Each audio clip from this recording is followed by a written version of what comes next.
국화꽃 향기는 언제나 슬프다. 살아있는 사람들이 피워 올린 향. 연기가 천장을 향해 가늘게 흘러오르는 공간 속에서 윤정옥은 조용히 무릎을 꿇고 있었다. 72회를 살아오면서 그녀는 수많은 냄새를 기억에 새겨두었지만 장례식장의 냄새만큼은 언제 맡아도 익숙해지지 않았다. 국화의 냉기와 향 연기의 온기가 뒤섞인 그 냄새. 살아있는 것과 떠나가는 것이 한 공간에 공존하는 유일한 냄새. 남편 이기철의 영정사진이 그녀를 내려다보고 있었다. 75년을 살다 간 남자의 얼굴은 사진 속에서도 무뚝뚝했다. 웃는 법을 몰랐던 사람. 아니, 정확히는 웃는 법을 잊어버린 사람. 결혼 초에는 가끔 웃었다. 딸아이가 처음 걸음마를 뗐을 때, 큰아들이 대학에 붙었을 때, 그리고 기억하기 싫은 어떤 밤, 그가 정옥의 손을 꼭 쥐며 속삭였을 때, 당신이 있어서 다행이요. 그 말 한마디에 정옥은 얼마나 울었던가. 그것이 사랑이라서가 아니라 그 말이 사랑이 아님을 알면서도 감사해야 했기 때문에. 47년의 결혼 생활. 새 아이를 낳고 가난을 함께 버티고 병을 함께 앓고 늙음을 함께 맞이했다. 그것으로 충분해야 했다.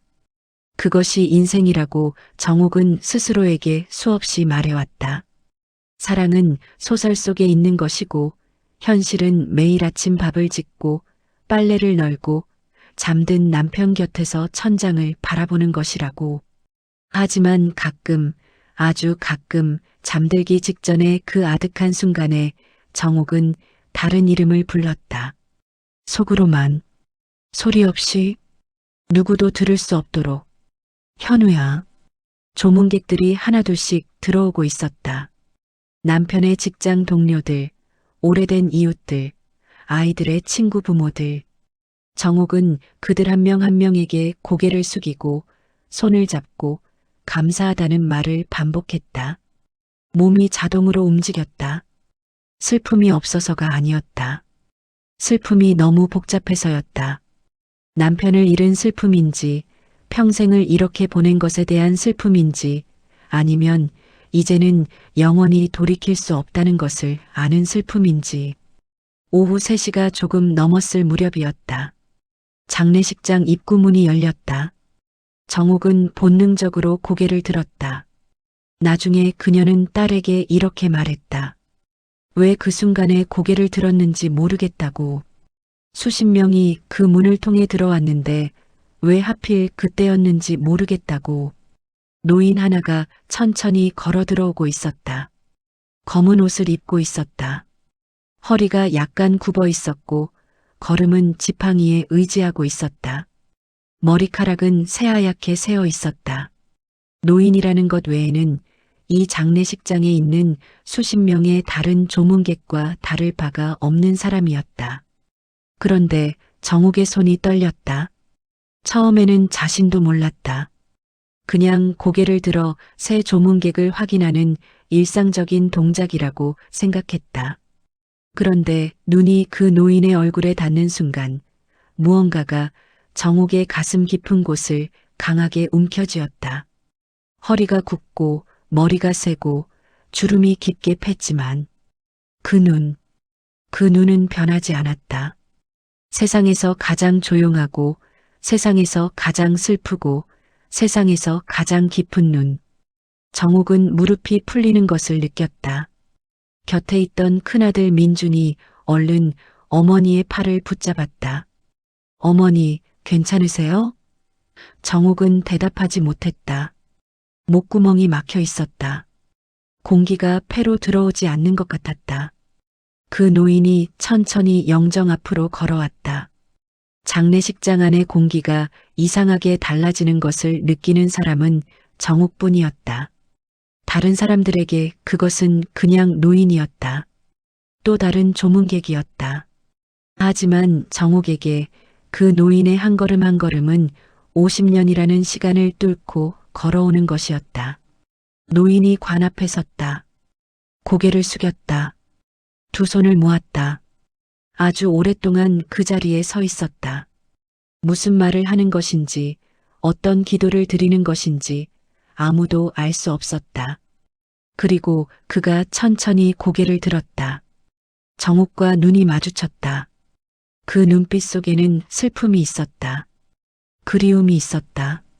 그리고 정옥이 감히 이름 붙일 수 없는 다른 무언가가 있었다. 노인이 천천히 입을 열었다. 목소리는 낮고 거칠었다. 세월이 그 목소리도 바꾸어 놓았다. 하지만 그 말의 무게만큼은 50년 전 그 목소리로 했을 때와 조금도 다르지 않았다. 당신 아직도 약속 안 지켰군요. 장례식장이 얼어붙었다. 민준이 눈살을 찌푸렸다. 둘째 딸 민경이 고개를 돌렸다. 막내 민수가 벌떡 일어섰다. 조문객들이 수군거리기 시작했다. 도대체 저 노인은 누구인가? 저 말은 무슨 의미인가? 왜 저 할머니의 얼굴이 저렇게 하얗게 변하는가? 하지만 그 공간 안에서 온전히 그 말의 의미를 아는 사람은 단둘이었다. 윤정옥. 그리고 그 노인. 정옥의 눈에서 눈물이 흘렀다. 그것은 남편을 잃은 눈물이 아니었다. 남편의 장례식장에서 흘리기에는 너무도 다른 종류의 눈물이었다. 50년 동안 단 한 번도 흘리지 못했던 봉인되어 있던 눈물. 그녀의 입술이 아주 작게 움직였다. 아무 소리도 나지 않았지만 그 노인은 읽을 수 있었다. 현우 씨, 봄이었다. 1972년의 봄은 유난히 빨리 왔다. 정옥은 그의 봄을 평생 잊지 못했다. 아니, 잊으려 했지만 잊히지 않았다. 기억이란 것이 참으로 잔인한 것이어서 지우고 싶은 것일수록 더 선명하게 새겨진다. 그녀는 그때 22살이었다. 서울 변두리의 작은 직물 공장에서 일하고 있었다. 아버지가 일찍 돌아가시고 어머니 혼자 남매를 키웠기 때문에 정옥은 고등학교를 마치자마자 공장에 들어갔다. 대학은 꿈도 꾸지 못했다. 꿈이란 것 자체가 사치였다. 그래도 봄날의 공기는 가난한 여자에게도 똑같이 불어왔다.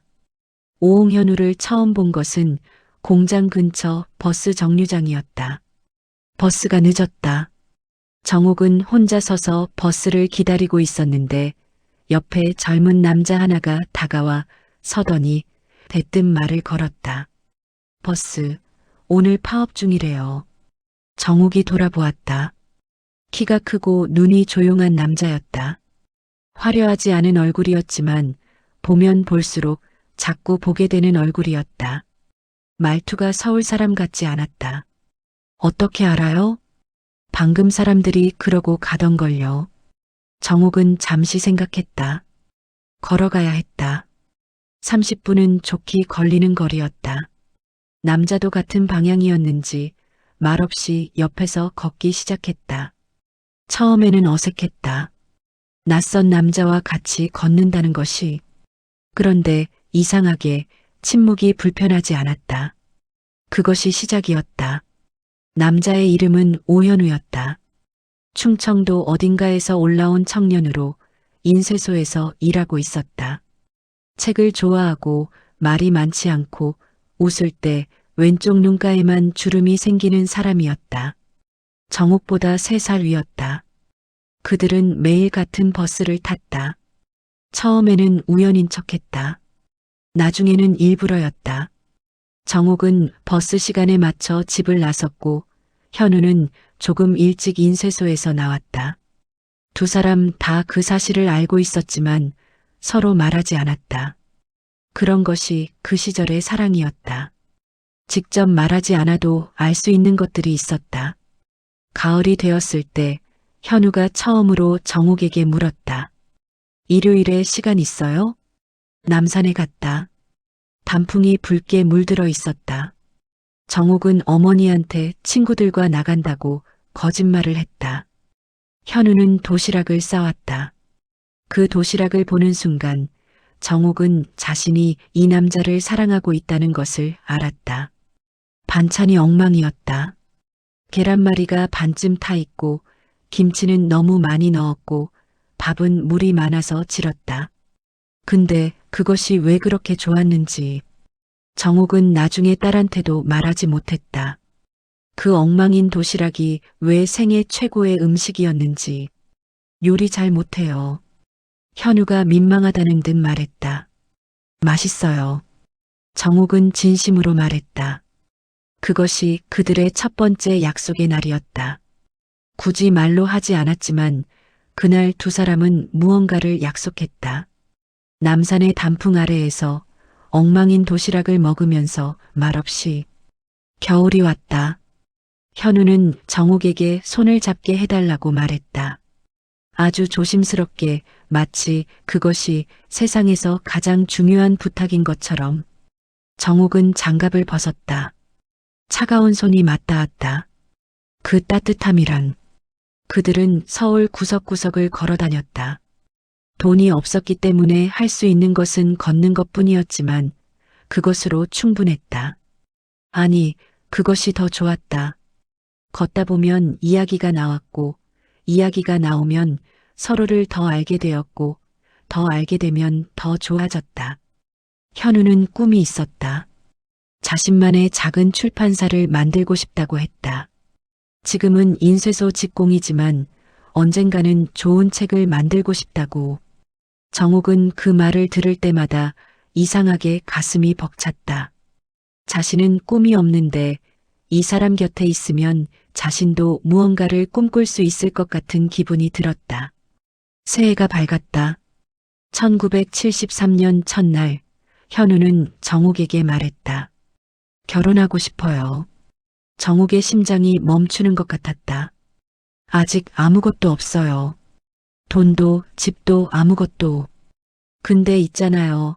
당신 없는 미래는 상상이 안 돼요. 그러니까 기다려줄 수 있어요? 3년만. 3년 안에 반드시 당신 데려갈 수 있을 정도는 만들게요. 3년. 그 당시에는 영원처럼 느껴졌다. 하지만 정옥은 고개를 끄덕였다. 현우 씨가 말하면 믿을 수 있었다. 그 눈을 보면 믿을 수밖에 없었다. 약속해요. 현우가 정옥의 손을 꼭 쥐며 말했다. 기다려줄게요. 정옥이 대답했다. 그것이 약속이었다. 증인도 없고 서류도 없고 반지도 없는 약속. 하지만 그 어떤 계약보다 무거운 약속. 그리고 그것이 정옥이 평생을 안고 살아야 했던 약속이었다. 봄이 다시 왔다. 1973년의 봄. 현우를 본 것이 그것이 마지막이 될 줄은 몰랐다. 3월의 어느 화요일 저녁 현우는 늦는다는 말도 없이 나타나지 않았다. 정옥은 버스 정류장에서 1시간을 기다렸다. 처음에는 일이 늦어지나 보다 했다. 2시간이 지났을 때 불안해지기 시작했다. 3시간이 지났을 때 집으로 돌아갔다. 다음 날도 나타나지 않았다. 그 다음 날도 정옥은 현우가 일하던 인쇄소를 찾아갔다. 주인 영감이 퉁명스럽게 말했다. 오현우? 그 사람 그만뒀어. 갑자기 인사도 없이. 심장이 내려앉았다. 하숙집을 찾아갔다. 주인 아주머니가 말했다. 며칠 전에 짐 다 싸서 나갔다고. 어디 간다는 말도 없이 사라진 것이었다. 정옥은 믿을 수 없었다. 그 눈빛이, 그 목소리가, 그 손의 온기가 전부 거짓이었단 말인가. 3년을 기다리겠다고 한 그 약속이, 정옥 없는 미래는 상상이 안 된다고 한 그 말이. 1달이 지났다. 2달이 지났다. 소식은 없었다. 정옥의 어머니가 눈치를 채셨다. 밥을 먹지 않고 잠을 자지 않고 공장에 가서도 멍하게 있는 딸을. 어머니는 아무 말씀도 안 하셨다. 다만 밤에 정옥 머리를 쓸어주시며 조용히 계셨다. 그해 여름 어머니 친구의 아들이라는 사람이 맞선을 보러 왔다. 이기철이었다. 정옥은 그날 맞선 자리에서 단 한 번도 웃지 않았다. 이기철이 어떤 사람인지, 무슨 말을 했는지 제대로 듣지도 않았다. 그저 멍하게 앉아 있다가 집에 돌아왔다. 어머니가 물으셨다. 어떻던? 모르겠어요. 성실한 사람이라던데. 정우가. 어머니 목소리가 낮아졌다. 정욱은 고개를 들었다. 기다리는 사람이 있으면 말해라. 어미가 막진 않겠다. 정욱은 오랫동안 말이 없었다. 기다리는 사람이 있었다. 하지만 그 사람은 사라졌다. 약속을 남기고 사라졌다. 정욱에게는 기다릴 이유가 남아 있었지만 기다릴 곳이 없었다. 없어요. 정욱은 말했다. 그것은 거짓말이었다. 하지만 그것은 또한 현우에 대한 마지막 작별 인사이기도 했다. 당신은 갔으니까 나도 이제 가겠다고. 당신이 약속을 버렸으니 나도 약속을 내려놓겠다고. 혼인 날짜가 잡혔다. 그해 가을이었다. 그런데 결혼식 사흘 전 뜻밖의 소식이 들려왔다. 정욱의 먼 친척 중 한 명이 충청도에서 왔다는 사람이 술자리에서 흘리듯이 말했다. 오씨 집안 아들 하나가 억울하게 빨갱이 누명 쓰고 잡혀갔다는 소문 들었냐고. 오현우라는 청년인데 서울서 인쇄소 일하다가 어떤 불온 서적 찍었다는 죄목으로 끌려갔다더다고. 정욱은 그 자리에서 손에 들고 있던 찻잔을 떨어뜨렸다. 빨갱이 누명. 그것이 무엇을 의미하는지 그 시절을 산 사람이라면 누구나 알았다. 잡혀가면 살아 돌아오기 어려웠다. 살아 돌아와도 사람이 바뀌어 돌아왔다. 사랑하는 사람이 기다리고 있다고 해도 그 사람 곁으로 다시 갈 수 없었다. 갔던 것이 아니었다. 끌려간 것이었다. 정욱은 그날 밤 내내 울었다. 소리도 내지 못하고 이불 속에 얼굴을 묻고 짐승처럼 울었다. 현우 씨가 스스로 떠난 게 아니었다. 억울하게 끌려간 것이었다. 그런데 자신은 그것도 모르고 기다릴 곳이 없다며 없다고 기다리는 사람이 없다고 말해버렸다. 결혼식은 3일 후였다. 정욱은 결혼식을 취소할 수 없었다. 어머니는 이미 온 동네에 청첩장을 돌리셨다. 음식 준비도 다 되어 있었다. 이기철 쪽에서도 모든 것이 준비되어 있었다. 그리고 정욱에게는 현우 씨가 살아있다는 확신도 없었다. 소문일 뿐이었다. 끌려갔다 해도 그가 어디 있는지 살아있는지 알 수 없었다. 결혼식 전날 밤 정욱은 편지를 썼다. 어디 보낼지 몰랐다. 받을 사람이 없었다. 그냥 썼다. 현우 씨, 나는 내일 다른 사람과 결혼해요. 당신이 사라져서가 아니에요. 당신을 믿지 못해서가 아니에요. 다만 이 세상이 우리 둘을 허락하지 않는 것 같아요. 나는 기다리고 싶었어요. 평생이라도. 근데 당신이 어디 있는지 몰라요. 살아있는지조차 몰라요. 그러니 이 약속을 어길 수밖에 없어요. 용서해줘요. 제발. 편지는 불태웠다. 연기가 하늘로 올라갔다. 정욱은 그것이 현우 씨에게 닿기를 빌었다. 어디서든 살아있든 죽어있든 이 마음이 닿기를.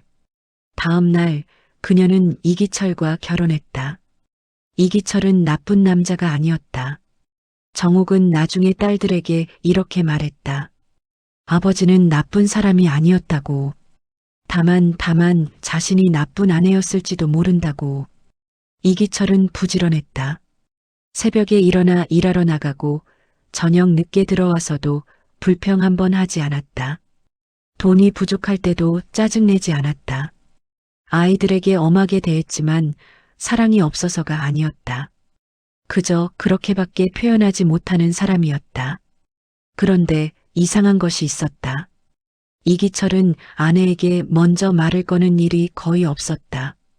정욱이 말을 걸면 대답했지만 먼저 묻는 일이 드물었다. 처음에는 과묵한 성격이라 생각했다. 나중에는 그냥 그런 사람이라고 받아들였다. 부부가 꼭 많은 말을 나눠야 하는 것은 아니니까.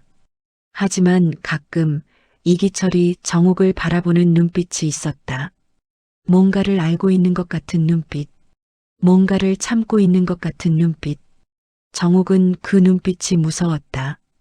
그래서 더 열심히 아내 노릇을 했다. 더 맛있는 밥을 짓고, 더 깨끗하게 빨래를 하고, 더 단정하게 집을 꾸몄다. 속죄하는 것처럼 자신도 모르게 아이들이 태어났다. 민준, 민경, 민수. 아이들이 생기자 삶이 빽빽해졌다. 생각할 틈이 없었다. 아침에 눈 뜨면 아이들 밥 차리고 학교 보내고 집안일하고 저녁에 돌아온 아이들 챙기다 보면 하루가 끝났다. 그것이 오히려 다행이었다. 생각할 틈이 없으면 그 이름을 부를 틈도 없었으니까. 그래도 봄이 되면 어김없이 찾아왔다. 국화가 필 때도 아니고 벚꽃이 필 때도 아니고 이상하게 봄 초입에 공기가 아직 차가운데 햇살이 따뜻해지기 시작하는 그 즈음이면 정옥은 이유 없이 마음이 먹먹해졌다. 부엌에 혼자 있을 때 빨래를 넣는 중에 아이들이 다 잠든 밤에 현우 씨는 살아있을까? 그 질문은 50년 동안 단 한 번도 사라지지 않았다. 살아있다면 어디서 무엇을 하고 있을까? 결혼은 했을까? 아이는 있을까? 행복한가? 억울한 누명은 풀렸을까? 출판사 꿈은 이루었을까? 아니면, 정옥은 그 아니면 뒤에 오는 생각을 언제나 억눌렀다. 세월이 흘렀다. 아이들이 자랐다. 결혼을 했다. 손자들이 생겼다. 이기철이 퇴직을 했다. 두 사람은 갑자기 집에서 마주하는 시간이 많아졌다. 50년 가까이 살았는데 단둘이 있으면 할 말이 없었다. 그것이 슬펐지만 이미 그렇게 굳어버린 것이었다. 이기철이 아프기 시작한 것은 6년 전이었다. 처음에는 기침이었다. 그 다음에는 체중이 줄었다. 병원에 갔더니 폐에 이상이 있다고 했다. 수술을 했다. 항암 치료를 했다. 이기철은 단 한 번도 힘들다는 말을 하지 않았다. 병원 침대에 누워서도 그저 조용히 있었다. 그런데 죽기 나흘 전 이기철이 정옥을 불렀다. 여보. 목소리가 너무 작아서 정옥이 가까이 몸을 기울여야 했다. 오래 함께해줘서 고마워. 정옥이 남편의 손을 잡았다. 눈물이 났다. 왜 눈물이 나는지 정옥 자신도 알 수 없었다. 나도요. 이기철이 잠시 침묵했다. 그리고 아주 낮은 목소리로 혼잣말처럼 덧붙였다. 그 사람도 잘 됐으면 좋겠어. 정옥이 굳었다. 무슨 말이에요? 그러나 이기철은 이미 눈을 감았다. 그리고 나흘 후 조용히 세상을 떠났다. 장례가 끝나고 사흘이 지났다. 현우는 장례식장에서 그 말 한마디를 남기고 사라졌다. 민준이 뒤를 쫓았지만 이미 사라진 후였다. 누구인지 묻는 가족들에게 정옥은 아무 말도 하지 않았다. 그저 지쳐서 그런 것이라고만 했다. 아이들이 돌아가고 집이 조용해졌다. 정옥은 이기철이 쓰던 서랍을 정리했다. 죽은 사람의 물건을 정리하는 일은 언제나 그렇듯 조심스럽고 느렸다. 낡은 수첩, 볼펜, 안경 닦는 천, 오래된 명함들, 그리고 서랍 맨 안쪽 다른 물건들 뒤에 숨어 있는 낡은 봉투 하나. 봉투에는 아무런 글씨가 없었다. 정옥은 잠시 망설였다. 그리고 봉투를 열었다. 안에는 편지 2장이 있었다. 하나는 낡고 빛바랜 편지지에 적힌 손글씨였다. 종이가 너무 오래되어 접힌 부분이 거의 부서질 것 같았다. 정옥은 아주 조심스럽게 그 편지를 펼쳤다. 그리고 첫 줄을 읽는 순간 숨이 멎었다. 기철 씨에게. 글씨는 흐릿했지만 읽을 수 있었다. 기철 씨에게. 이 편지를 쓰는 것이 옳은 일인지 모르겠습니다. 하지만 쓰지 않으면 평생 이 무게를 혼자 지고 살아야 할 것 같아서 한 번만 용기를 냅니다. 저는 오현우입니다. 정옥 씨를 사랑했던 사람입니다. 정옥 씨와 결혼 약속을 했던 사람입니다. 1973년에 저는 끌려갔습니다. 불온 서적 인쇄에 연루되었다는 죄목으로. 실제로는 아무것도 몰랐지만 그 시절에 모른다는 말은 통하지 않았습니다. 1년을 갇혀 있었고 나왔을 때는 다른 사람이 되어 있었습니다. 나왔을 때 가장 먼저 한 일은 정옥 씨를 찾는 것이었습니다. 그런데 정옥 씨는 이미 결혼을 한 후였습니다. 기철 씨와. 처음에는 원망했습니다. 그러나 시간이 지나면서 알게 되었습니다. 정옥 씨에게는 기다릴 이유가 없었다는 것을. 제가 사라졌고 소식도 없었으니까요. 그런데 기철 씨. 저는 그로부터 2년 후 우연히 기철 씨를 알게 되었습니다. 당신이 정옥 씨와 결혼하기 전 제가 끌려간 것을 알고 있었다는 것을. 그리고 당신이 그 사실을 정옥 씨에게 알리지 않기로 했다는 것을. 처음에는 몹시 화가 났습니다. 당신이 일부러 숨긴 것이라고 생각했으니까요. 그러나 이것도 시간이 지나면서 알게 되었습니다. 당신이 정옥 씨를 사랑했다는 것을. 그 사랑 때문에 숨긴 것이 아니라 정옥 씨가 다시 상처받을까봐 숨긴 것이라는 것을. 내가 갇혀 있는 동안 정옥 씨가 얼마나 힘들었는지를 기철 씨는 알고 있었고 그 상처가 다시 열리는 것을 원하지 않았다는 것을. 그것이 옳은 일인지 아닌지 저는 아직도 모르겠습니다. 다만 한 가지만 말하고 싶습니다. 정옥 씨를 잘 부탁합니다. 기철 씨. 그녀는 평생 무언가를 가슴에 묻고 살았을 것입니다. 당신은 그것을 알면서도 함께 살았겠지요. 그것이 당신의 사랑이었을 것입니다. 저는 그것에 고맙습니다. 오현우 드림. 편지 끝에는 날짜가 적혀 있었다. 1997년 봄. 정옥이 이기철과 결혼한 지 24년이 되던 해. 정옥의 나이 47 되던 해. 현우가 이기철에게 편지를 보낸 것이었다. 그리고 이기철은 그 편지를 서랍 깊은 곳에 넣어두고 단 한 번도 정옥에게 말하지 않았다. 죽을 때까지. 정옥은 두 번째 편지를 펼쳤다. 이것은 이기철의 글씨였다. 정옥에게. 이 편지는 내가 죽고 난 후에 읽기를 바라오. 당신에게 숨긴 것이 있소. 당신이 알면 아파할까봐 평생 숨겼는데 이제 내가 가면서 이것만 알려줘야 할 것 같아서 쓰오. 오현우 씨는 살아있소. 그 사람이 끌려간 것을 나는 결혼 전에 알았소. 그런데 말하지 않았소. 왜냐고 묻는다면 솔직히 말하기 어렵소. 처음에는 당신을 가지고 싶었기 때문이었소. 그게 맞소. 그 사람이 없어진 틈에 당신에게 다가간 것이 맞소. 그런데 살면서 그 죄책감이 없어지지 않았소. 특히 당신이 봄마다 혼자 부엌에 서서 멀리 바라볼 때 당신이 무엇을 보고 있는지 나는 알고 있었소. 그래서 더 말을 못했소. 이제 내가 가면서 이것을 알려주는 것은 당신에게 고백하는 것이기도 하지만 당신에게 남은 시간을 주고 싶기 때문이요. 당신은 평생 무언가를 가슴에 묻고 살았소. 이제는 그것을 꺼내도 돼요. 나는 당신을 사랑했소. 완전히는 아니었을지 몰라도 내 방식대로는. 이기철. 정옥은 편지를 내려놓았다. 눈물이 나지 않았다. 눈물이 나기에는 너무 많은 것이 한꺼번에 밀려왔다. 분노인지 슬픔인지 안도인지 허탈인지 50년이라는 시간이 한꺼번에 다른 의미로 바뀌는 느낌이었다. 이기철은 알고 있었다. 처음부터 모든 것을 알고 있었다. 그리고 그 알을 가지고 47년을 살았다. 현우를 다시 만난 것은 장례가 끝나고 열흘 후였다. 그가 편지를 남겼다.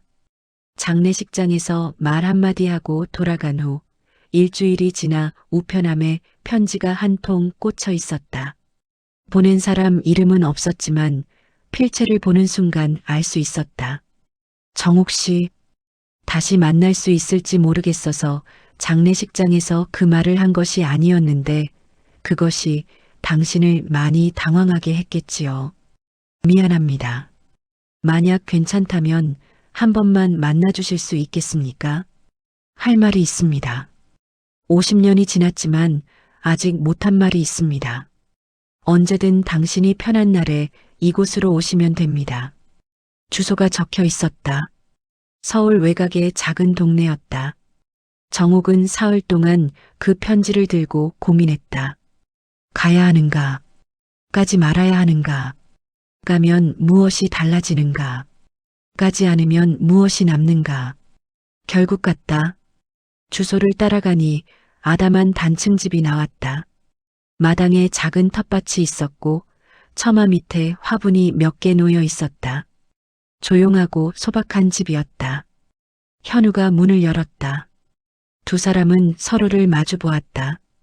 50년 전에 마지막으로 보았던 그 얼굴이 세월 속에서 이렇게 변해 있었다. 그래도 눈은 같았다.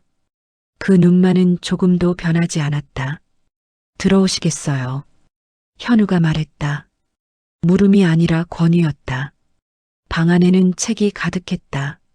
책꽂이에도 바닥에도 창가에도 벽에는 오래된 사진 몇 장이 걸려 있었다. 정옥은 그 사진들을 보지 않으려 했다. 차를 마주 놓고 앉았다. 한동안 말이 없었다. 왜 그 말을 했어요? 정옥이 먼저 물었다. 장례식장에서 한 그 말. 현우가 천천히 대답했다. 당신이 약속을 기다리고 있을 줄 알았어요. 50년이나 지났는데요. 그래도요. 정옥은 찻잔을 내려다봤다.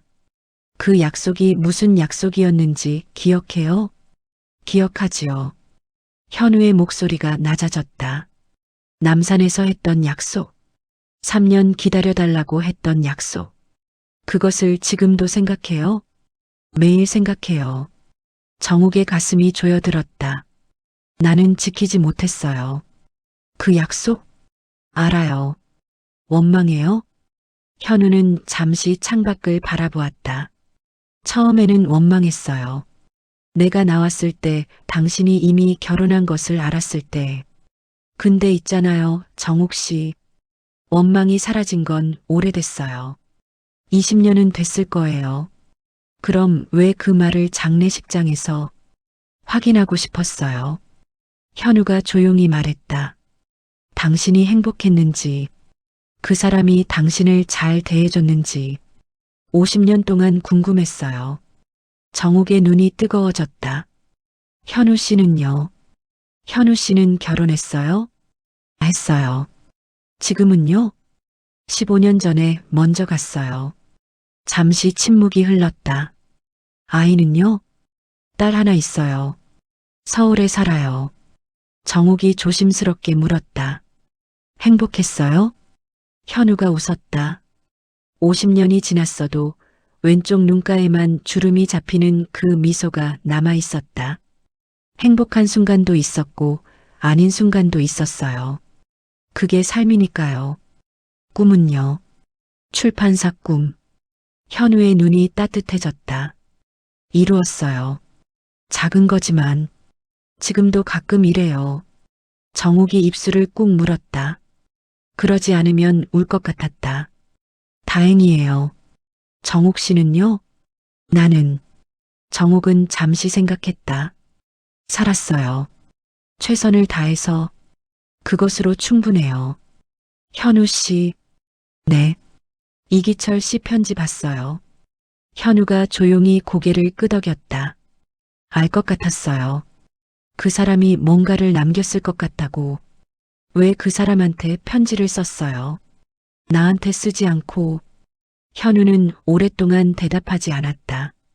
창밖에 바람이 불어 텃밭의 작은 잎사귀들이 흔들렸다. 그 사람이 당신을 지키고 있었으니까요. 내가 갑자기 나타나서 당신을 흔들면 안 된다고 생각했어요. 그래서 그 사람한테 내가 살아있다는 것, 당신을 원망하지 않는다는 것만 알렸어요. 당신한테 직접 알리는 것은 그 사람이 결정하면 되는 일이었으니까. 정옥은 그 말의 무게를 천천히 소화했다. 현우는 이기철에게 결정권을 넘긴 것이었다. 알릴 것인지 말 것인지를. 그리고 이기철은 알리지 않는 쪽을 선택했다. 그것이 옳은 선택인지는 모르겠지만 이기철 나름의 사랑이었을 것이다. 약속 이야기를 한 것은요. 정욱이 다시 물었다. 장례식장에서 그 말을 한 것은요. 현우가 천천히 말했다. 당신이 그 약속 때문에 평생 죄책감을 느꼈을 것 같아서요. 자신이 약속을 어겼다고 생각하면서 그래서 말하고 싶었어요. 그 약속은 당신이 어긴 것이 아니라고, 세상이 어긴 것이라고. 정욱의 눈에서 눈물이 흘렀다. 이번에는 막지 않았다. 봄이 왔다. 이기철이 죽고 맞이하는 첫 번째 봄이었다. 정욱은 그 봄을 이상하게 느꼈다. 50년 동안 봄마다 가슴이 먹먹했는데 이번 봄은 달랐다. 여전히 가슴이 아팠지만 그 아픔의 질감이 달랐다. 묵어서 굳어버린 아픔이 아니라 표면으로 올라온 아픔이었다. 현우를 다시 만났다. 한 번이 두 번이 되고 두 번이 세 번이 되었다. 그들은 주로 걸었다. 옛날에 그랬던 것처럼 돈이 없어서가 아니라 걷는 것이 익숙했기 때문에 걸으면 이야기가 나왔다. 50년의 공백을 채우는 데는 생각보다 많은 시간이 필요했다. 서로의 삶을 나누었다. 기쁜 것도 슬픈 것도 후회하는 것도. 정욱은 현우에게 새 아이 이야기를 했고 현우는 작은 출판사 이야기를 했다. 서로의 삶이 얼마나 다른 방향으로 흘러갔는지, 그러면서도 어딘가에서 닮아 있는지. 하루는 민경이 집에 들렀다가 어머니가 없는 것을 보고 전화를 했다. 어디 있어요, 어머니? 산책 중이야. 혼자요? 잠시 침묵. 아니. 민경이 목소리가 조심스러워졌다. 어머니, 그 장례식장에 오셨던 분이에요? 정욱은 대답하지 않았다. 대답하지 않는 것이 대답이었다. 민경은 잠시 후 조용히 말했다. 어머니가 결정하시는 거예요. 저는 뭐라고 할 입장이 아니에요. 정욱은 전화를 끊고 한동안 서 있었다. 옆에서 현우가 조용히 기다렸다. 딸이에요? 응. 뭐래요? 내가 결정하는 거래요. 현우가 웃었다. 왼쪽 눈가에 주름이 잡혔다. 그들은 계속 걸었다. 그 무렵 정욱은 오랫동안 생각했다. 남은 삶에 대해서. 이기철이 죽고 아이들이 모두 자기 삶을 살고 있는 지금, 앞에 펼쳐진 시간을 어떻게 살아야 하는가에 대해서. 후회는 하지 않겠다고 결심했다. 그것이 전부였다. 결혼을 한다거나 함께 산다거나 그런 것들을 넘어서 더 근본적인 것. 이 사람과 걷는 것이 좋으면 걷고 이 사람과 이야기하는 것이 좋으면 이야기하고 그것으로 충분하면 충분한 것으로 받아들이겠다고 50년을 참고 살았다. 그것으로 충분하다고 생각하지는 않았지만 그것이 자신의 삶이었다고는 인정할 수 있었다. 그리고 남은 삶에서는 적어도 자신이 무엇을 원하는지를 외면하지는 않겠다고. 현우에게 그 마음을 말했을 때 현우는 오랫동안 말이 없었다. 그리고 말했다. 나도 같은 생각이에요. 그것으로 충분했다. 가을이 왔다. 정욱은 이기철의 기일에 혼자 묘지를 찾았다. 아이들도 함께 오겠다고 했지만 이번만은 혼자 오고 싶다고 했다. 묘지는 조용했다. 가을 햇살이 묘비 위에 부드럽게 내려앉았다. 정욱은 오랫동안 묘비 앞에 서 있었다. 이기철 씨, 정욱이 말했다. 살아생전에도 잘 부르지 않던 이름을 죽고 나서야 소리 내어 불렀다. 편지 봤어요. 대답은 없었다. 당연히 없었다. 화났어요. 처음에는 정욱은 꽃을 내려놓았다. 왜 말 안 했냐고. 그걸 알고도 왜 평생 혼자 안고 있었냐고. 바람이 살짝 불었다. 근데 있잖아요. 정욱의 목소리가 조용해졌다. 당신이 그걸 혼자 안고 살았다는 게, 그것이 당신의 사랑이었다는 게 이제는 알 것 같아요. 완벽하진 않았어도, 당신도 나도 완벽하진 않았어도 눈물이 흘렀다. 47년 동안 곁에 있어줘서 고마워요. 새벽에 일찍 일어나주고 아이들 학원비 벌어다주고 내가 아플 때 말없이 죽 끓여줬던 것 다 기억해요. 정욱은 묘비에 손을 얹었다. 차가웠다. 당신이 남긴 편지 덕분에 나 이제 조금 숨 쉬고 살 것 같아요. 고마워요. 그녀는 오랫동안 그 자리에 서 있었다. 그리고 돌아서며 처음으로 가볍게 웃었다. 묘지 입구에서 현우가 기다리고 있었다. 정욱이 오는 것을 알고 왔다는 듯이 말하지도 않았는데 두 사람은 눈이 마주쳤다. 괜찮아요? 현우가 물었다. 응. 정욱이 대답했다. 처음으로 진심으로. 그들은 나란히 걸었다. 가을 햇살이 두 노인의 등에 내려앉았다. 지팡이를 짚은 현우의 걸음이 느렸고 정욱도 그에 맞추어 천천히 걸었다. 서두를 이유가 없었다. 50년을 돌아왔으니 이제는 천천히 걸어도 되었다. 정욱이 불쑥 말했다. 현우 씨, 응. 그날 남산에서 먹었던 도시락 있잖아요. 현우가 웃었다. 계란말이 탄 거요? 응. 그게 왜 그렇게 맛있었는지 몰라. 현우는 잠시 생각하다 말했다. 언젠가 다시 만들어줄게요. 타도 돼요. 그때보다 더 타게 만들어줄게요. 정욱이 웃었다. 소리내어 웃은 것이 얼마만인지 알 수 없었다. 그날 저녁 정욱은 오래된 일기장을 꺼냈다. 결혼하던 해부터 써온 일기였다. 거의 매일 짧게라도 썼다. 마지막 페이지를 펼쳐 펜을 들었다. 오늘 기철씨 묘지에 다녀왔다. 용서한다는 말은 하지 않았다. 화가 풀린 것도 아니다. 다만 그 사람이 자기 방식대로 나를 사랑했다는 것은 이제 안다. 현우 씨를 50년 만에 다시 만났다. 그 사람도 늙었다. 나도 늙었다. 우리 둘 다 젊을 때의 그 사람이 아니다. 그래도 좋다. 인생이란 것이 참 이상하다. 내가 원하는 대로 흘러가지 않는다. 때로는 너무 잔인하게, 때로는 이해할 수 없는 방향으로 흘러간다. 그러나 돌아보면 그 모든 흐름이 결국 지금의 나를 만들었다. 약속? 나는 50년 전에 약속을 어겼다고 생각했다. 그런데 현우 씨 말이 맞다. 어긴 것은 내가 아니었다. 세상이 어겼다. 그 시절의 잔혹함이 어겼다. 나는 그저 살아남은 것이다. 살아남은 것으로 충분하다. 그리고 이제 남은 시간은 살아남은 사람으로서 제대로 살겠다. 내일 현우 씨가 도시락을 만들어 온다고 했다. 계란말이가 탈 것이다. 그래도 맛있을 것이다. 그것으로 충분하다. 정욱은 일기장을 덮었다. 창밖으로 가을 하늘이 깊고 맑게 펼쳐져 있었다. 사랑이란 무엇인가? 이기철의 사랑은 침묵이었다. 알면서도 말하지 않고 옆에 있어주는 것. 완전하지 않았지만 그것이 그의 방식이었다. 현우의 사랑은 기다림이었다. 50년 동안 자신의 자리에서 살아가면서도 잊지 않는 것. 찾아가지도 않으면서 사라지지도 않는 것. 정욱의 사랑은 무엇이었을까? 어쩌면 살아있는 것이었다.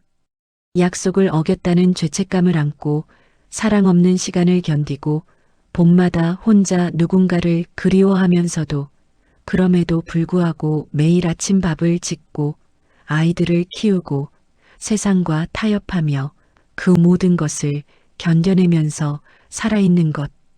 그것이 사랑이었는지 아니면 그냥 삶이었는지 어쩌면 둘은 같은 것일지도 모른다. 시간은 흐른다. 사랑도 흐른다. 사람도 흐른다. 흐르고 흐르고 흘러서 결국 어딘가에 닿는다.